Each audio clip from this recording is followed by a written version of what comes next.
Hi, welcome to Board Game Feast, where the dining table and games table are one and the same. But not today. It's been a while since I've come to you with some actual video content. I've been experimenting, cooking up some new forms of content. I've been podcasting and Twitch streaming and TikToking and a little something called playing a whole lot of Elden Ring. Dying in Elden Ring, at least.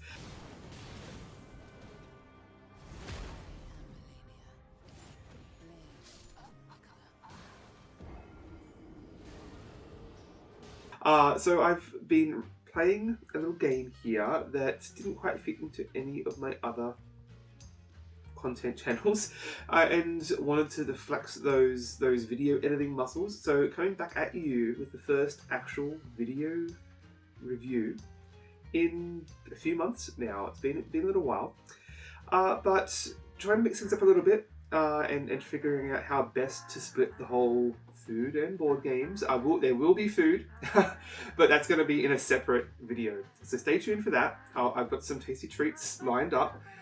So today we're just looking at the game.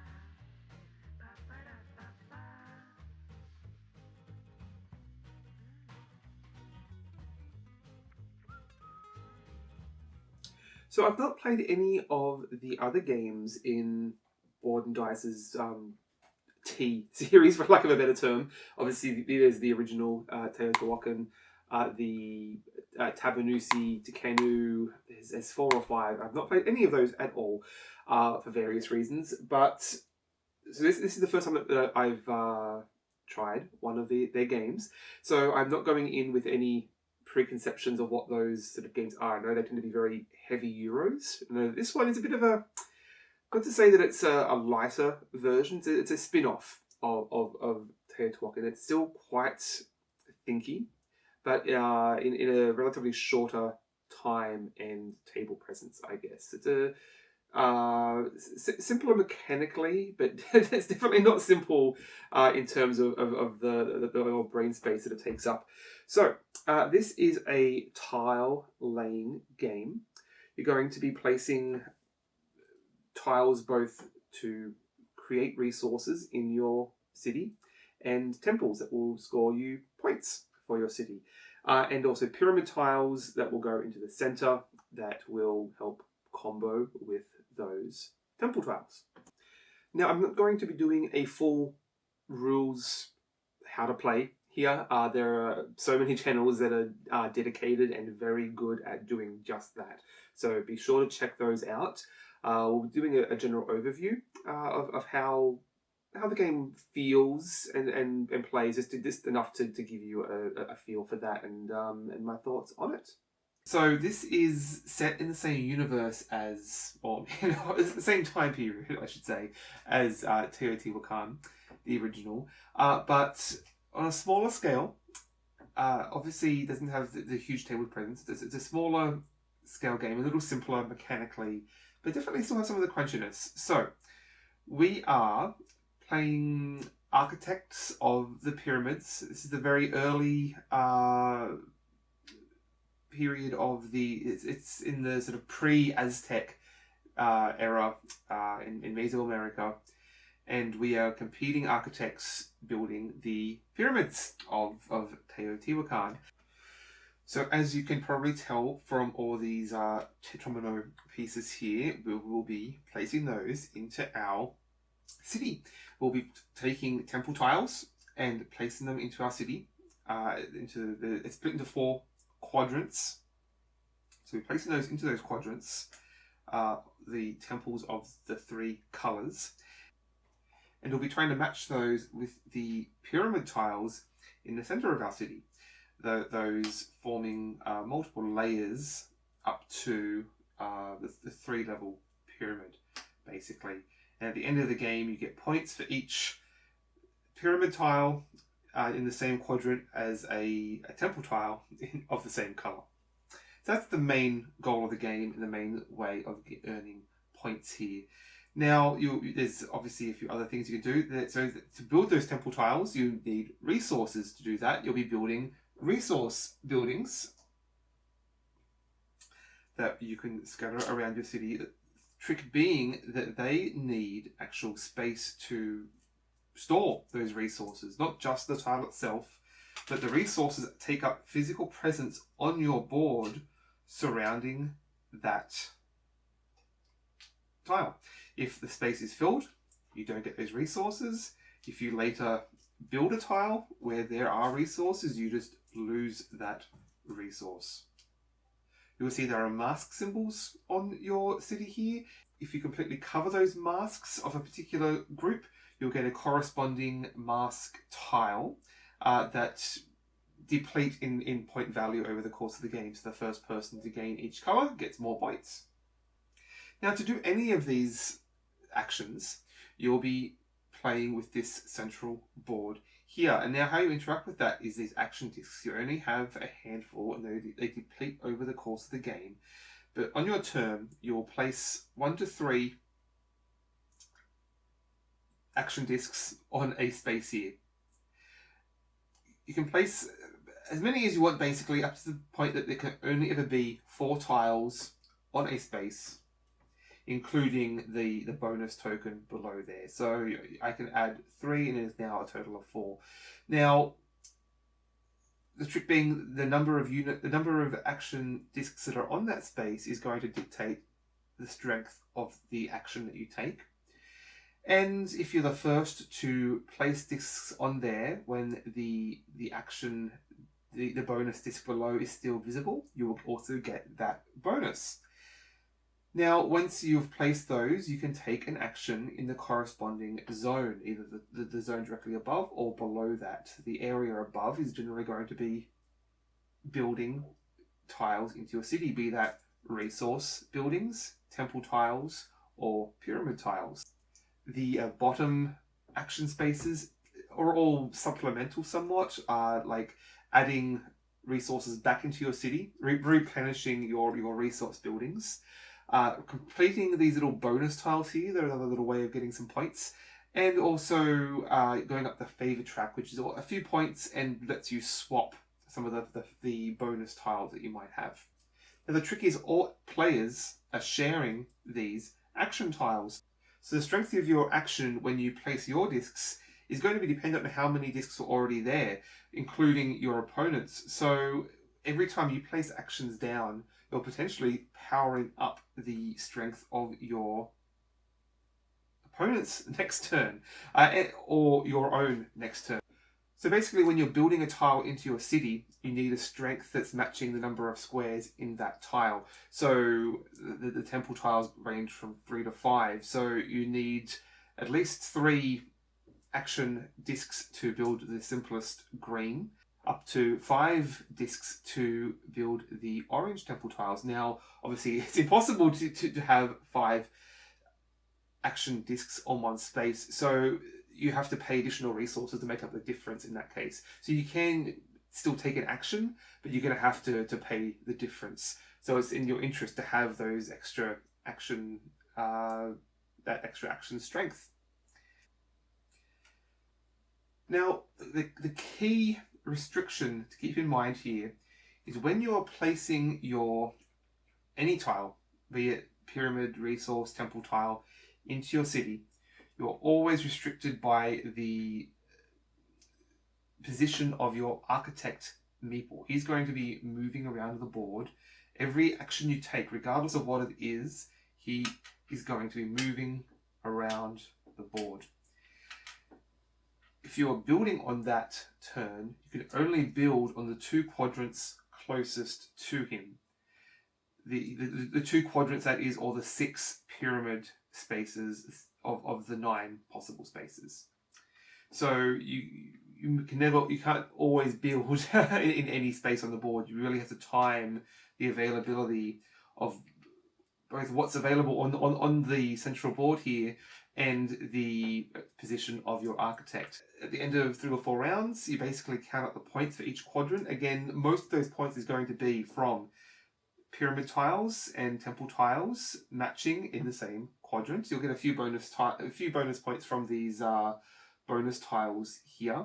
You get those for building the temples. And a few points you might pick up from masks, for example, or the favor track, and that is basically it. So obviously when you think tile laying game, it obviously brings to mind a lot of expectations of other games. I've certainly been playing a lot of those lately. I've been playing My City and Isle of Cats, and the roll and write version of that, and many roll and writes generally are public markets. But this is a game where you're best to sort of leave those expectations at the door. It's very easy to get into the mindset of, oh, these tiles have to fit together, Tetris them in together into a very efficient and tight space. That's the puzzle, is figuring out how the tiles work together. This is very much a game about how the tiles work apart. So you have the two different types of tiles. You've got your resources and your temples that have very different requirements, or what you're trying to achieve with those tiles. The temples obviously want to be fairly close together. You want to combo them, group them up, ideally along the borders of the different quadrants, so that you're doubling up on those. But the resources, they need space in order to actually grow the resources around them. It's not just the space of the tile. They have quite a large real estate that they take up, and so they need their own space to maximize that, so you're not losing out on resources. And so over the course of the game, it's quite interesting. You'll create explicit zones within your city. You've got your production centers and your religious centers that have very different needs and requirements. So it's quite thematic, surprisingly, in how that works out, the clashing needs of those two that you're trying to maximize and not overlap on. The rules as a whole are actually quite simple. Reading through the rule book, there were some. I will say there were some issues with the rules. A few things that were repeated or not clearly explained. I wouldn't mind another little pass over that rule book, but in general, it was actually a very intuitive rule set. It all makes quite a bit of sense. The trickiness to this is really in those restrictions. So you know what you're capable of doing at any given moment, but then there's restrictions layered on top of that really shift moment to moment. It almost feels like rowing down river rapids. You know exactly where you want to go. I want to build an orange temple in this spot, but are there any orange temples left in the supply? Do I have enough action discs left? Are there already too many action discs there? Do I have enough resources based on how many action discs are there? Is my architect in the right quadrant to be able to build it where I want it? Is there enough space in that quadrant to actually build the temple? And it's so easy to forget any one of those and get fixated. Oh, I figured out. I think I need to do. Oh, wow, I'm missing the architects on the other side of the board. So that's one of I think one of the key problems is that the rule set is intuitive, but it's easy to forget some of those restrictions. This little architect just sits on the outside of the board, sort of just loitering and sort of watching, making sure those workers are doing what they're supposed to do. But it's easy to forget him. I'd maybe like to have seen some way to incorporate them a little bit more, maybe either on the board itself or a little bigger. I've tried using a proxy to mixed success, but I think it's partly something that you just need to get into the hang of. This isn't a game where you can rely on previous expectations of tile laying games. It has its own tempo. You need to learn you need to find the tempo get the metronome tempo of where that architect is moving to help visualize what you need to do, not just on this turn, but in several turns from now. And that's where those bottom influence actions can really come into play. They might not seem as exciting or powerful, but they can really help you build that tempo. If you can't build what you want to right now, you can basically use that as a bit of a passing turn to gather a few resources, just reconfigure, and then which forces the architect to move around until he's in a better position to actually build the thing that you want to do. That's the other thing here, is that knowing what you want to do isn't so simple as do I have the resources and the timing to get it in there? I was surprised how much player interaction is in this game. You only have 5 to 6 action discs, depending on how many players are in the game. And that depletes by 1 every round. There are only 3 to 4 rounds, depending on the number of players. So you might only get 15 turns in a game. That accounts for collecting resources and your temples and your pyramids. And that's depleted by every time you use more than 1 action disc at a time. That number is very shortly depletes. So you have to be so careful. There's this constant conflict you have where every action piece you put down is adding to the power for your opponent's next turn. You might not want to allow them to take a particular action. So that can encourage you to watch their board, see what they're capable of, and really block off some actions. But you're already taking into account so much on your own board. So it really, I can see that the table dynamics really shifting in this based on, as you get more experience with the game and based on the on the table. For example, I never found the favor track particularly compelling, but I've heard other groups say that all of them are constantly using the favor track. So it's a game where the groups sort of shapes the tempo of the game just as much as a whole, rather than just individual players. So one of my early concerns, there wasn't really a wide variety of strategy in this game. Like, you can choose to focus on one color or another, basically. Like, ideally, to optimize a particular score, you're going to want to focus on one color. So it's easy to think that the green tiles there are simply better. They're smaller, they cost less, but they're worth just as many points at the end of the game.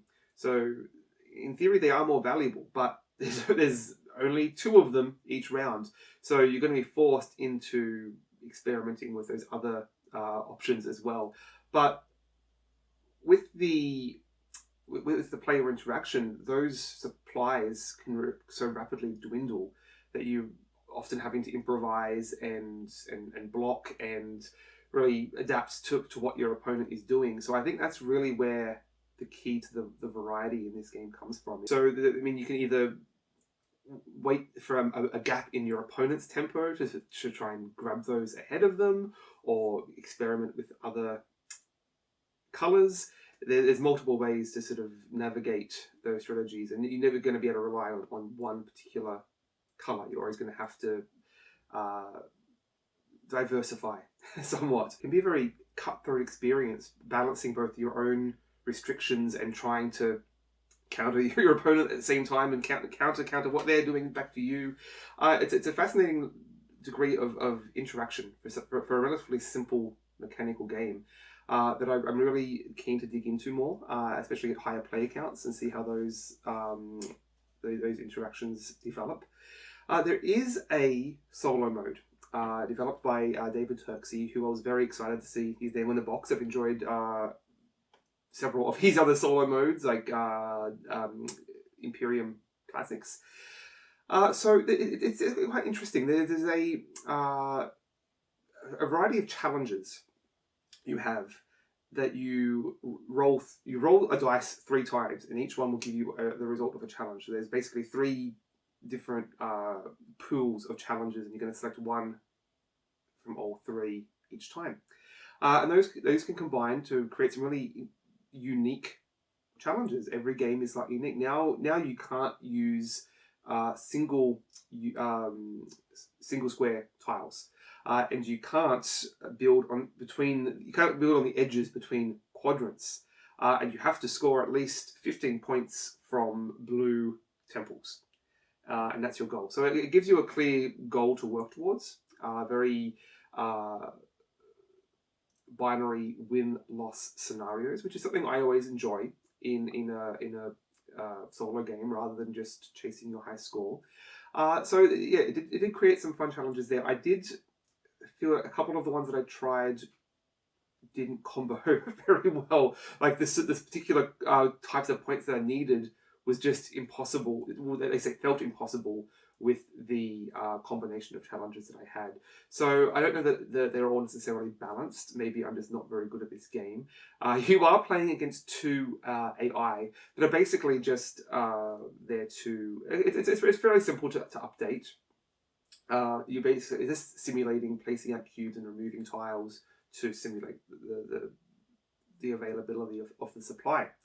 So it is somewhat deterministic in what's going to happen. At least you can tell that A or B is going to happen on this turn, basically, or on the next turn. So you can plan ahead fairly well, but sometimes it just really felt like there wasn't any good options. Because it's somewhat deterministic, you're really missing the tension of that back and forth between the players, that I think is really key to the enjoyment of this game. It feels a lot more safe, and you don't really have that enjoyment. Even if you lose, you can't just give it to a good opponent. It's just, well, I couldn't really wrangle my way out of this lack of options, and I didn't win. So that's it wasn't quite what I was hoping for, but there are some fun challenges to be had if you can just mix and match those as you wish, and maybe use it as a training guide to try some of the strategies that you haven't otherwise had a chance to look at. So it's a very unique take on tile laying games. It reminds me a little bit of one of my other favorites. In the Hall of the Mountain King, that had you using those tetromino shapes to almost do some route building and sort of moving resources along. So it's spatial in how you're laying those tiles, but in a very unique way. So very crunchy and can be quite punishing.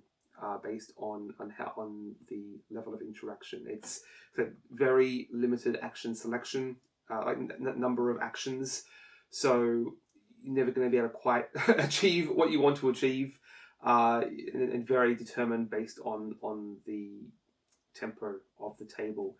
So you're going to want a group that is into those player interactions and bouncing off of each other, I think is pretty key here. If you zero in on just doing your own thing, you're probably gonna find it a pretty punishing experience and get trapped, I think.